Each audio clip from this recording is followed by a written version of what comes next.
This is Franchise Today, brought to you by FRM Solutions, providers of the best-in-class software solutions for franchise relationship management. Franchise Today is your destination for weekly information, conversations, and interviews with accomplished industry leaders, all of whom share best practices for sustainable growth and sensible franchising. Here now, your host, Stan Friedman, to kick off this week's podcast. Today is Wednesday, February 16th. I'm Stan Friedman, and this is Franchise Today. Well, the countdown is on for IFA's Open for Business convention, and according to all accounts, it's going to be quite a blockbuster. And speaking of blockbusters, Michael E. Gerber, iconic author of the E-Myth series of books, will be signing books at FRM Solutions booth 1618 during the Lunch in the Exhibit Hall session on Monday the 28th. Don't miss your chance to meet and greet and snag an autographed copy or photo with Michael E. Gerber. Supplies of books will be limited, so come see us at 11:30 on Monday the 28th. New topic. With no surprise, I've had lots of positive feedback about Cliff Kennedy's interview here last week, the latest in our monthly series of Rising Stars of Franchising. Looking forward to seeing Cliff and his team as well in San Diego. All right, today I'm happy to feature Katrina Mitchell, someone who seldom takes hold of the mic or goes center stage herself, as she's usually working behind the scenes, securing center stage keynote opportunities for her ever-growing roster of speakers, or planning conferences for an expansive roster of franchise brands that are served by her Franchise Speakers Bureau, the only speakers bureau dedicated exclusively to franchising, licensing, and distribution. I'm back in 2 minutes or less with Katrina Mitchell, founder and chief matchmaker for Franchise Speakers. Franchise Today will be right back, but first, a word from our sponsors.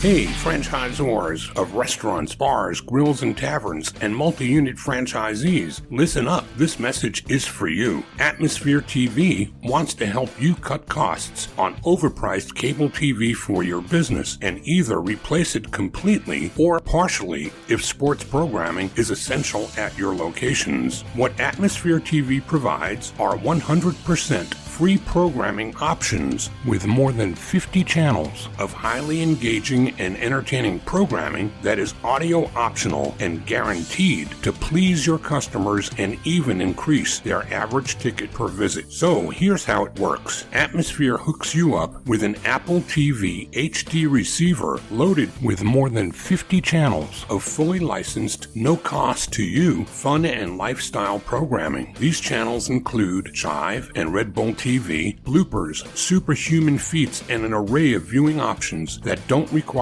sound to be enjoyed. And this offer is not just limited to restaurants or bars. No, any business with a TV screen in its waiting room can benefit from Atmosphere's free programming offer as well. So what are you waiting for? Cut the cord on overpriced cable and get Atmosphere TV with its 100% free, engaging, and entertaining programming options. Keep your guests happy while they wait to see you, instead of watching the clock and their wait times. Chiropractors, doctors, dentists, auto repair shops, anyone with TVs in your waiting rooms, jump onto this amazing offer today. And if you text the word franchise to 474747, Atmosphere will waive the $100 setup fee for the Apple TV HD receiver that they'll ship to you as well at no cost. Atmosphere TV, changing the way businesses view television. Find them online at atmosphere.tv, and remember, text franchise to 474747 for the no-charge Apple receiver. Cut the cord and get rid of cable today with Atmosphere TV.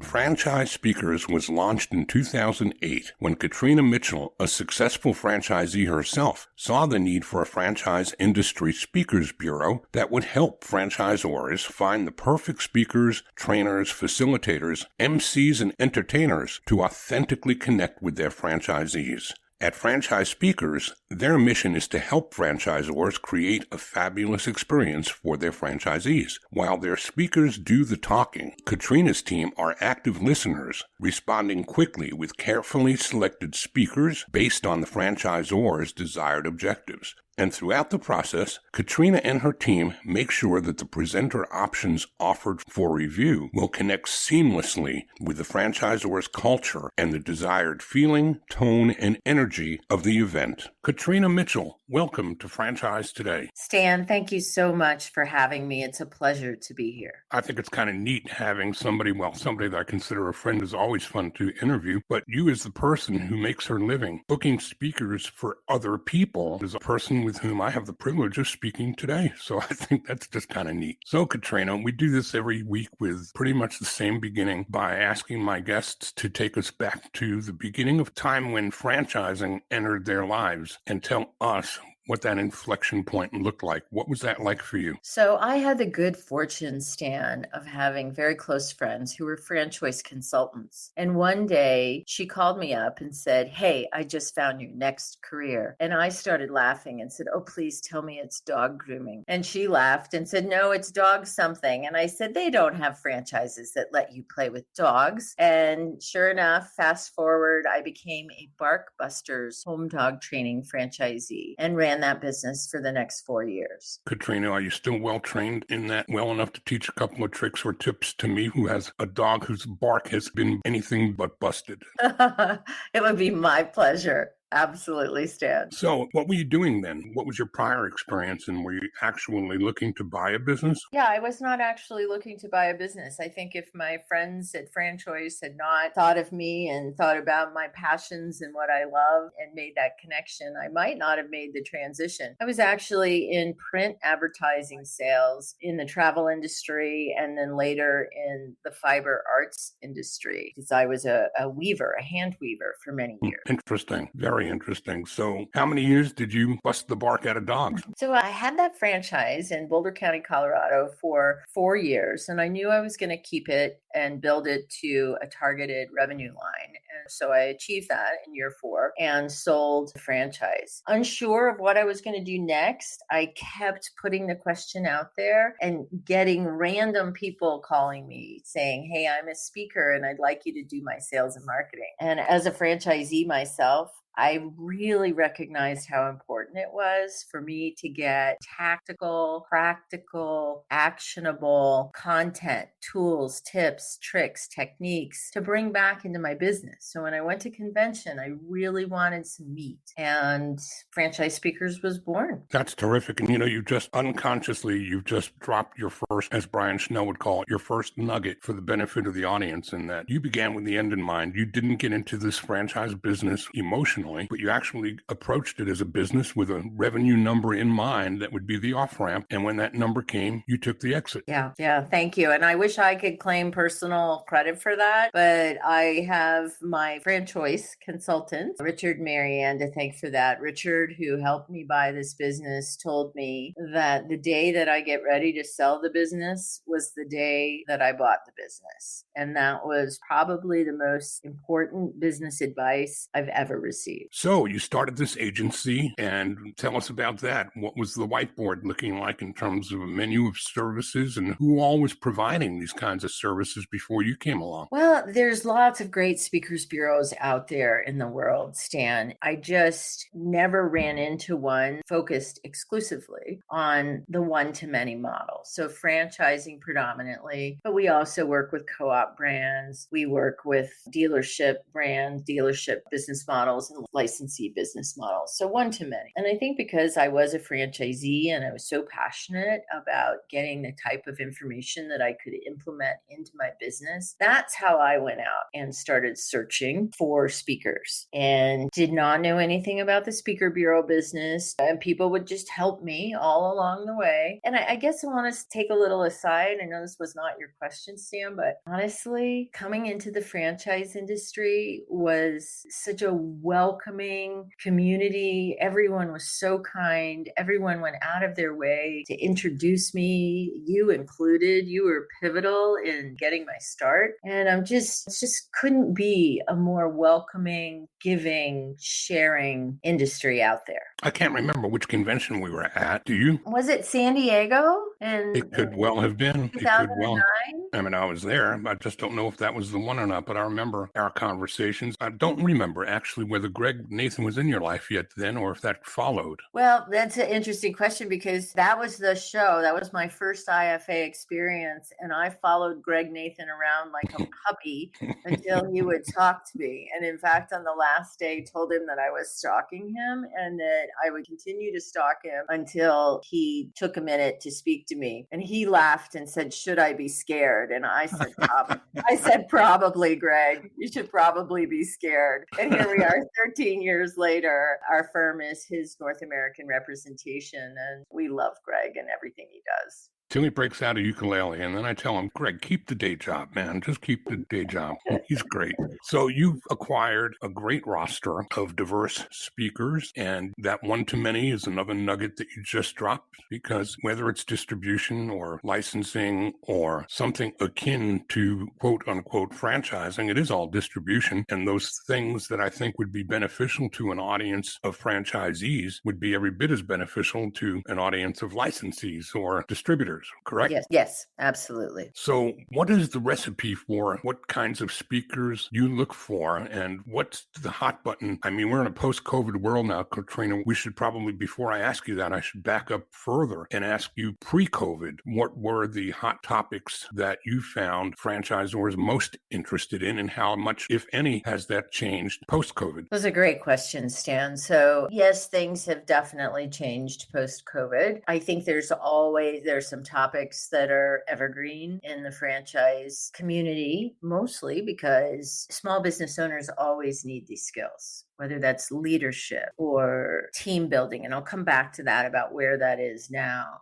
Culture. We can get into some of the more tactical topics like productivity or sales skill, local area marketing. Those kinds of things are always in demand. Now, post-COVID, we have a huge demand for change, adaptation, resiliency. We are seeing certainly a lot of demand for diversity, equity, and inclusion. Interesting to me, and I'm really grateful and happy to see this. We're seeing franchisors looking for ways to help their franchisees holistically. So what I mean by that is we're getting demand for topics such as mindfulness. And Carissa Fenley, I think you might know Carissa. She's an emerging speaker on our roster. She's actually a franchisor in a leadership position in a franchisor brand as well. But she speaks on mindfulness, and it's really, really powerful. Stress management, burnout, those types of productivity, those types of topics. Mm-hmm. The world of work has changed so dramatically in the last 2 years, helping our team members and franchisees, and then in turn, franchisees help their team members adjust and adapt to this new world of work is really important. There are some topics that I think were probably alive and kicking pre-COVID, but as we wound up getting locked down as a country, much less as franchising, what were some of those pivots when conferences looked like they were going away? How did you manage through that? How did you hold on to the helm and manage your rosters of speakers from going sideways? Well, it was quite a thrill, right? Every day was brand new. And initially, I like to say that I had about 45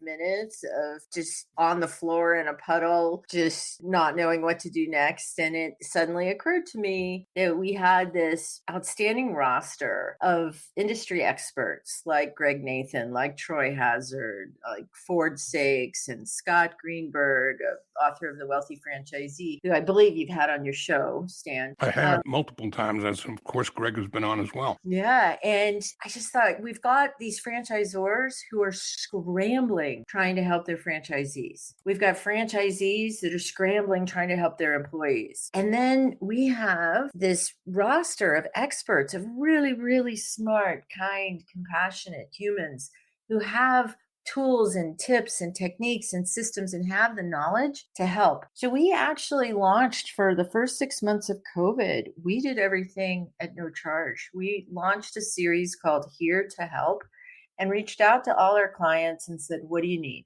Tell me what you need, and we will get somebody to do a virtual session for your franchisees at no charge. So if you need local area marketing, or you need Zoom presentation, virtual presentation skills, or virtual selling skills, whatever it is you need, let me go find that for you, and we'll make it happen at no charge. Let's all get our feet underneath us together. How long were you able to sustain that? I mean, that is altruistic and fabulous, which you're a fabulous human being, but that doesn't put food on your table, though, does it? Well, it's really fun and really interesting, because I think that in the speaking industry, the speakers didn't really know. No, none of us knew. No one knew. Clients didn't know. Speakers didn't know. Bureaus didn't know. How much should we charge? How much should this be? What does this look like? What does the delivery look like? And so for those first few months, everyone was scrambling, trying to get their feet underneath them and figure out what were the best tools for delivery, what the fees should be on that. And I had so many great experiences where I had clients where I'd say, look, I'll do this for free. And they'd say, no, how much should we pay you? And I would say, I don't know. How much do you want to pay us? And they'd say, well, I was thinking this. And I'd say, oh, that's great, because that's the number I had in mind. And, this was our hardcore negotiation tactics, was just having these open-hearted conversations and saying, what's going to serve you? What can you afford? And then as things evolve, Stan, and we all saw in franchising, there were some sectors and types of businesses that did exceedingly well. And there were others that were just floundering. And so those that were floundering, we continued to provide services for free. Those that were doing well, I would just say, I know you're doing well, and the industry needs your help. I need you to pay for this. So, I would just say that we're so lucky. The clients that we work with are really just amazing. I mean, just amazing humans, amazing leadership, and super grateful. You just defined what the franchise business model has that is different about maybe distribution or licensing or other channels. It's that value proposition of interdependency and caring and sharing. And I've never seen it anywhere like you see it in franchising, because I just don't think it exists outside of the franchise business model. And then your relationships with those who you offered these services to obviously deepened, and you became closer as people. I'm certain that takes you so much further than just the business, right? Yeah. Thank you, Stan. Well, and I think one thing that we've all shared in multiple conversations is we are coming through the other side of this into the new world, into where we are now, is that really, in a way, we all had the opportunity to be more vulnerable, more human, and kinder. Very early in one of my clients, very early in the pandemic, something happened, and my firm, my team, we made a mistake. And I called her and I said, I'm so sorry we made a mistake. And she said, oh, Katrina, don't worry. If we can't give each other grace now, when can we? And I was so touched by that. I was like, oh gosh, literally. And I've got tears in my eyes right now, Stan, just even thinking about that. It's just that level of kindness and passion and really caring for each other. And also, our speakers, right? Like our speakers, our business, I lost our entire year of bookings, which was over $500,000 in 10 days, right? So everything completely evaporated in 10 days. And think about our speakers. This is how they make, our speaker partners, they make their living doing this. They lost all of that as well. So everyone was trying to figure out, how are we going to stay on our feet? How are we going to get creative? How are we going to work together? And I would say, you mentioned Greg Nathan earlier, and Greg has been doing amazing virtual delivery, interactive virtual engagement, workshops, masterclasses, boot camps for many, many years. Because as you know, Greg's based in Australia. He only travels to the North American market a couple of times a year pre-COVID. Now he's not traveling at all, because with the constant changes,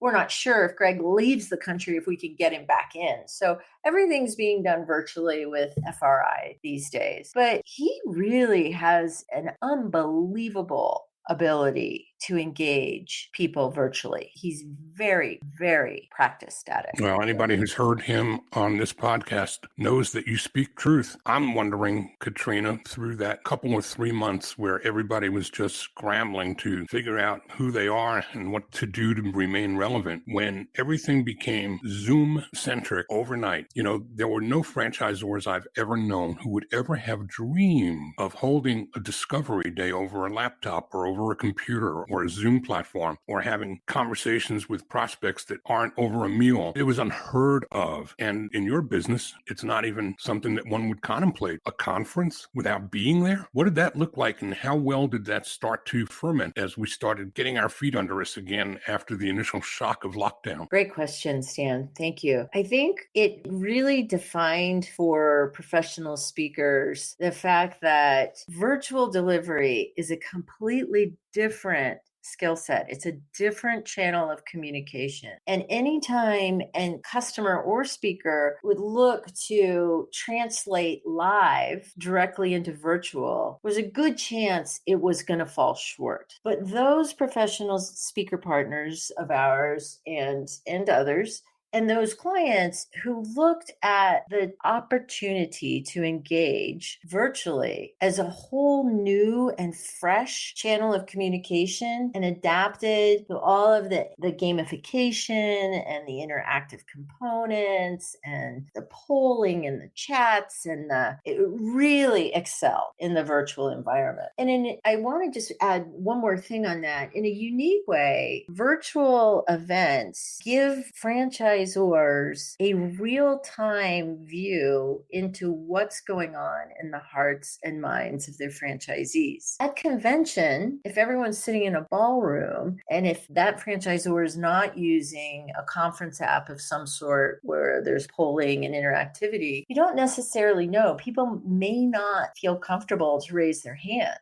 But we are also conditioned to jump into the chat, and those chat reports are solid gold for the franchisor. I remember Franchise Update being one of the first to start way back before COVID to deploy that instant, immediate press the button for this or press that button for that to get a pulse on the audience. I remember that. I believe the first time I think that they used it was when Michael Seid may have debated Jeff Elgin on the merits of franchise brokerage. It was a hot topic in those early days, but I think you're right. So I'll tell you what I want to do. I want to take a quick break. And when we come back from that break, I'd like to go further into that idea of gamification and instant response and those things that have come as the result of COVID, and drill a little deeper down into how much and of what do you think will remain as the result of what was forced upon us when that was the only way to go. How much of that sticks around now, and how much does the landscape change going forward? We're talking today with Katrina Mitchell, Chief Matchmaker and founder of Franchise Speakers, and we'll be right back. Franchise Today will be right back, but first, a word from our sponsors. We are all familiar with Vistage, YPO, and EO. Well, now comes Zor Forum, a somewhat similar type of executive group, but this one comes with a twist. Zor Forum groups are exclusively for franchisors. Imagine a peer group for sharing and networking on a platform built exclusively for franchise executives. Zor Forum members are afforded unparalleled access to best practices and some of the brightest minds within the franchising world through regular meetings and a dedicated communications platform.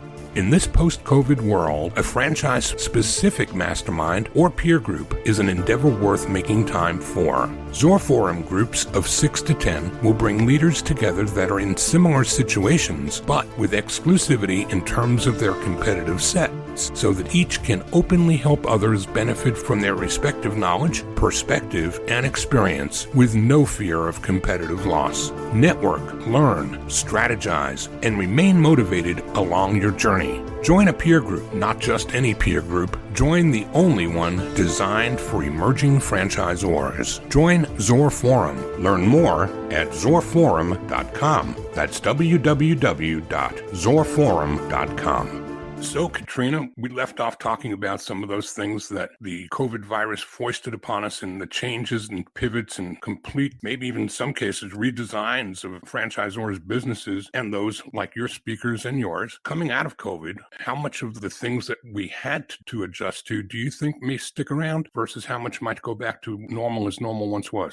You know what? I personally don't think we will ever go back. We will only go forward. And so Touché. to answer your question, just thinking that the adaptation and that really rapid adoption of technology, of virtual meeting platforms is going to continue to be a significant piece of the franchise communication mix. And I think that it's really a boon to franchising. It's a great, because now instead of having to wait for annual conference to bring everybody together, there can be virtual monthly town halls with the leadership team. There can be virtual performance group meetings. And I'm not saying that virtual replaces live by any means. It is not an or. In my mind, it's an and. It enhances, it gives more points of contact from the franchisor to the franchisee or franchisees to each other. Think about regional market groups or committees or multi-unit owners segmented together. And you mentioned earlier that it would just never in our wildest dreams would we have thought that Discovery Days would be done virtually. But it's opened up a whole new world and there's so much potential. I think the one area to exercise caution is to not make the assumption, again, that virtual is the same as live. Embrace virtual and make sure that in using virtual at platforms as a communication tool, you are leveraging all of the engagement tools and tactics that are available for that channel. Does that make sense, Stan? I think it makes a lot of sense, Katrina. And so in the hybrid, do you see a day where maybe a meeting is, or a series of meetings are convened over a period of months, as you said? Maybe there are workshops that lead to the annual convention and maybe the culmination of all that work that's been done on those Zoom type monthly meetings. The exercise continues or culminates at a conference. Would that be part of the hybrid mix? Absolutely. And I think what's been really fun to be part of this in this industry in the last 18 months is the creativity that's involved. So, for example, Scott Greenberg, who you've had on the show, is the author of The Wealthy Franchisee. And Scott and I have partnered and put together programs that include his online programs, his books, live keynote at a live convention, followed up with a virtual live Q&A, best practices with some key franchisees, followed up with a session for the field team virtually. So there's just all of these ways to go deeper into the content and into the messaging by leveraging both the live and the virtual. And one thing I want to make a comment about that I'm hearing a lot, this language lately of Zoom fatigue. And I actually don't think there's Zoom fatigue. I think what there is bad virtual delivery fatigue. And it's very different. So I think when people really understand how to fully leverage virtual as both a receiver and a transmitter of content, because there's things the receiver needs to be doing as well. But I think that there's ways to really have a great learning experience virtually. Well, that brings me to my next question, actually, because I think that what we've talked about in great part would have the audience taking away the idea that you are a franchise speaking bureau and that your mainstay is booking speakers for franchisors' events. But really, there's a lot more to what you do for your clients in terms of matchmaking and consulting on the ideas of actually delivering a great conference or putting it all together. Thanks, Stan. I really appreciate that you do understand the complexity. A prospective client might call us and say, I need a speaker. There's so much more to it than that. So I think really digging in and helping clients, asking the questions, what are your key learning objectives? What do you want your franchisees franchisees to think, feel, say, or do when they leave the session? We really need to start there. What do we want to accomplish? And once we know what we want to accomplish, and we want the franchisees to take away, and then the franchisor helps me understand their culture and what type of speaker expert will really resonate with that particular group, and then their desired investment level. So those are the key 3 things that we must have to get started to find a great fit. Who is it that you can't help, if anyone, Katrina? Is there anyone that's too small to be helped by the services that you provide? Thanks, Stan. I think in today's marketplace, our franchisors, majority of our clients are investing between $15,000 and $20,000 for a live keynote. And of course, we've got clients that invest over that and a few that invest under that. But I would say that our target client would be a franchise system that's over 75 units and has a budget of at least $10,000 to invest in a keynote speaker. And that's important. In the speaking world, you often get what you pay for. And there's a reason that a $10,000 speaker is commanding $10,000.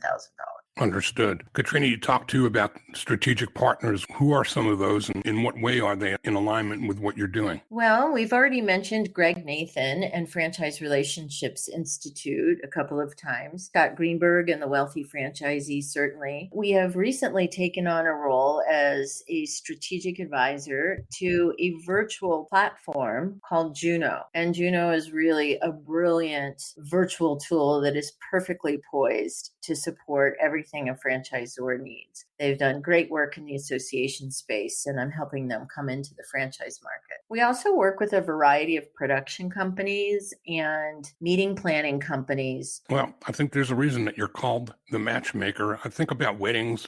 People can put a wedding together for themselves, but they all would do much better to have somebody who's thinking about all the moving parts, knows where they are, what they are, and how to provide for the experience that guests will have because their wedding planner or their speaking planner contemplated those moving parts and what they could mean to the delivery of the program instead of just who the speaker is going to be and how much am I paying to have them. So, Katrina, IFA is just around the corner. What are your IFA plans, and which of your speakers might we be hearing from? Well, Stan, I am so excited to be back together with everyone again. So I'll start by saying our opening keynote this year is Vernice Fly Girl Armour, and she's a wow. If you haven't seen Vernice yet, you're in for a real treat. She is one of the first combat pilots, and she's so engaging, so grounded, and so many actionable takeaways. You will really enjoy her. Then, as kind of bookending the event, the closing keynote is one of our top 5 favorite speakers, Seth Madison. Seth is going to talk to us about the future of work and really dive in and address some of the things that we need to all be doing now to attract and keep the top talent. After Seth's short keynote, he will then facilitate a panel of some of franchising's best of the best, who will talk about what they're doing in their efforts to attract and keep top talent. In the middle, David Wilk will be the MC for the show for all the general sessions. We book David on a regular basis. Whenever a client needs an MC, David is hands down our go-to. And Ford Sakes will also be at IFA. Ford has a booth, and it's booth 1720. If you don't know Ford and haven't worked with Ford as a speaker, as a trainer, be sure and stop by there. He is outstanding. We've never had a client who wasn't over the moon happy with Ford. And then in the franchisee track, we've got Scott Greenberg talking again about hiring and retention and how franchisees can become a best place to work and really embrace that, the wealthy franchisee attitude to create a culture and keep the best talent available. Quite a list, and an impressive list at that. Thank you. I will also be running a roundtable on the future of franchise conventions, what's new, what's hot, what's not. And in addition, I'll also be facilitating a session, an education session on Sunday afternoon called Training in 2022. Special guest guests on that panel will be Heather Lane from Focus Brands, Carissa Finley from Title Boxing, Evan Hackle from Tortle Training and Engage Consulting, and Josh Hotzenpeller from Juno. So we'd love to see everyone there. Katrina, what about some contact info so those who want to get in touch can find you, maybe even set up a meeting with you at convention? Thank you, Stan. I really appreciate it. And thank you so much for the opportunity to be a guest on your show. You are such a profound wisdom leader in this community. And I'm just so grateful that you chose to mentor me 13 years ago. And here we are. So thank you with all my heart. You are kind. If anyone would like to reach me, my cell is 303-669-9905. And my email is katrina@franchisespeakers.com. That's Katrina @franchisespeakers.com. And I'd love to hear from anyone for any reason. Katrina Mitchell, Chief Matchmaker and founder of Franchise Speakers, thank you so much for sharing so much with us today. Well, just like that, we're out of time for today. But I'm back next week to do it all again, when we'll be joined by veteran restaurant, food service, and hospitality executive Bob Barry, who will explain how he's bringing all of that hospitality experience to bear as president and CEO of Zips Dry Cleaning. Until then, I'm Stan Friedman wishing you the best, the very best of all things franchising, and Franchise Today is out. Franchise Today is a production of FRM Solutions, providing best-in-class CRM tools to empower relationships with prospective and existing franchisees. No excuses, just solutions. Find them online at frmsolutions.com. Join Stan every Wednesday at noon Eastern for another live episode of Franchise Today. Or, as always, download episodes on demand at blogtalkradio.com or iTunes. When you're part of a military family, you understand sacrifice and support. At American Public University, we honor your dedication by extending our military tuition savings to your extended family.